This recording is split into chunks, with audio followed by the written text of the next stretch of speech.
Agnès Jaoui en deuil. La comédienne a perdu des proches dans le conflit qui oppose Israël au Hamas.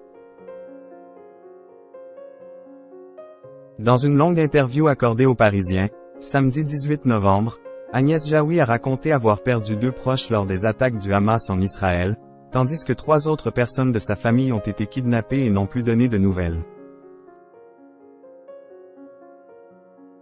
C'est un massacre sans nom qui se joue sous les yeux du monde depuis quelques semaines.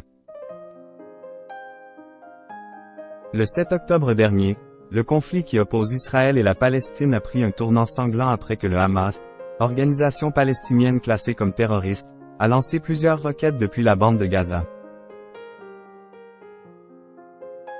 Les attaques ont fait plusieurs milliers de morts et de blessés, notamment beaucoup de jeunes, aussi bien du côté des Israéliens que des Palestiniens. Depuis, le débat pro-Israël ou pro-Palestine fait rage, et de nombreuses personnalités françaises se sont exprimées en faveur du pays de Benyamin Netanyahou. Gérard Darmon le premier qui, en soutenant Israël a perdu plus de 2000 followers sur les réseaux sociaux, mais aussi Elie Semoun qui s'est dit horrifié de ce qu'il se passe au Proche-Orient, tandis que d'autres comme Mouloud Achour ont préféré garder le silence sur ce massacre.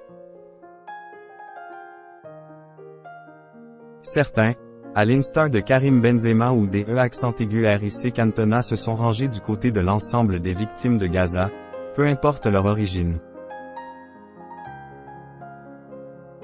Et une autre personnalité française bien connue du public vient également de briser le silence. Un état de vulnérabilité que je n'avais jamais connu.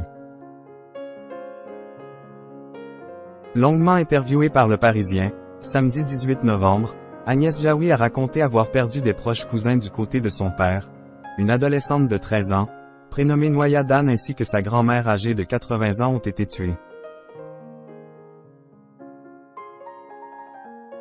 3 autres membres de sa famille âgés de 12, 16 et 53 ans ont également été kidnappés et n'ont pas donné de nouvelles depuis. L'actrice a ainsi confié. On a appris que les corps de la grand-mère Carmela et sa petite-fille Noya avaient été retrouvés à l'entrée de Gaza, grâce à un drone qui a permis de les identifier. On est toujours sans nouvelles d'Ofer, Ered, et Sahar.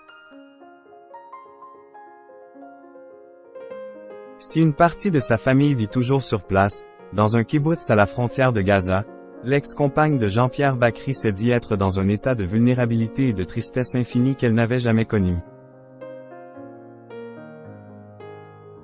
Consciente que les Israéliens et les Palestiniens souffrent, elle a appelé à la paix. Les Palestiniens eux aussi meurent et leurs maisons sont détruites, je le sais, et j'en suis profondément meurtri, et pour l'instant nous sommes tous et toutes perdants, mais je ne veux pas laisser la haine l'emporter, et c'est justement le sens de cette marche ce dimanche. Faire entendre ceux qui, juifs, arabes, chrétiens, croient encore et toujours à une paix possible et refusent d'être dressés les uns contre les autres. Un véritable cri du cœur.